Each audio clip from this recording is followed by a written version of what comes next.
everyone and welcome to my channel. I'm Dubine and today I'm going to be walking you through how to do a Dutch fishtail braid.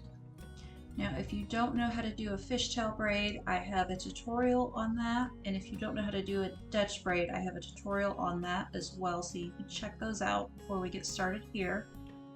So to get started, we're going to take a small section in the front, and then we're going to take that section and we're going to divide it into two, and we have to start off the braid in the small section before we can start adding any more hair to it. So we're going to take one of those sections and take the outside piece and cross it underneath, and then once you cross that underneath, you're going to take a piece from the opposite section and cross it under, and then you'll do this one more time on each side, and this should give you a good start to the braid so we can start adding hair. And I will show you this from another angle on the other side in just a moment. So once you get that initial braid established, we'll be able to start adding hair. What I find is the easiest is to grab the section we're going to start with up front here. You're going to want to grab whatever is the furthest from the last piece you wrapped, and then we're going to add a little bit more. You're just going to part, usually with your index finger is the easiest, and once you already have that piece from the braid hanging, it's going to be a lot easier to grab everything and then cross it underneath like so. And then again, you're going to grab from the braid that piece that's going to feel the longest because it's the further towards the front, and you're going to pull it out. You're not going to grab the whole piece, just a small section, and then we're going to pick up a little bit more hair and add it to that small piece, and then we are going to cross it underneath again. This is a very tricky braid to get, so I am going to show you on the other side as well. So we're going to take a small section in the front and divide it into two. And then on each section, we're going to take the outside piece, which to start with is going to be about half of each section. We're going to cross it underneath and add it to the other side. And then we're going to do the same thing on the opposite side. Grab a piece from the outside. You always want to grab from the outside and cross it underneath. And then we're going to have to do this once more on each side in order to make sure all the hair is actually braided. If you look, there's that piece in the front that's kind of just getting held on top.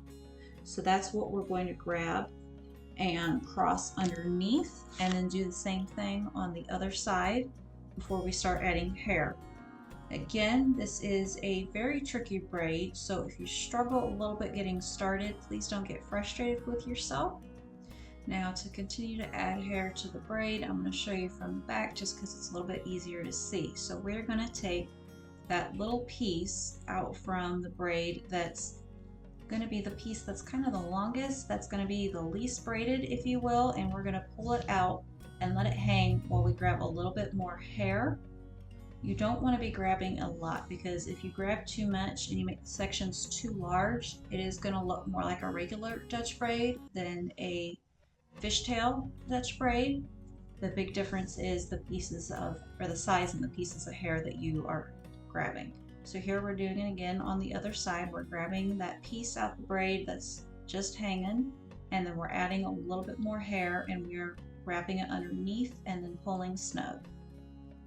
And then here you can see a little bit easier the piece that I'm grabbing. Like I said, this is a really tricky braid, so it might take a little bit to get, but I'm trying to show here how you kind of have to feel your way around your head. This isn't something that you're going to likely get the first time, and I want you to have a realistic expectation of that. Unless you are just a braiding fanatic and you can pick stuff up like it's nothing, this is probably going to take a couple tries because it is a lot of weaving in and out, and it's kind of the opposite of other braiding, so it's going to trick your brain a little bit. Now if you don't know how to Dutch braid, or if you don't know how to fishtail braid, I have videos on both of those as well if you prefer to start with those. But even if it does take you a little while to learn this braid, that's okay. And if the braid's not perfect, that's okay too. It doesn't have to be perfect. You're taking the time to learn a new skill. You should be proud of yourself. and take pride in the work that you do, whether or not it's perfect. Once we move closer to the nape of the neck, be careful that you're still keeping your sections even. It can be so tempting to just grab a larger section at the bottom. Make sure you're keeping the sections even. And then once we get to the nape of the neck, you can either tie it off, or you could just switch to a reverse fishtail braid and just keep braiding all the way down, or as far as you'd like, and then tie it off with an elastic hair tie. And then there you have it. There is a Dutch Fishtail Braid. I hope that you enjoyed this video and it helped you out. If you have any questions, please feel free to leave it in the comments below. And if you enjoyed this video, please like and subscribe, and have a great day.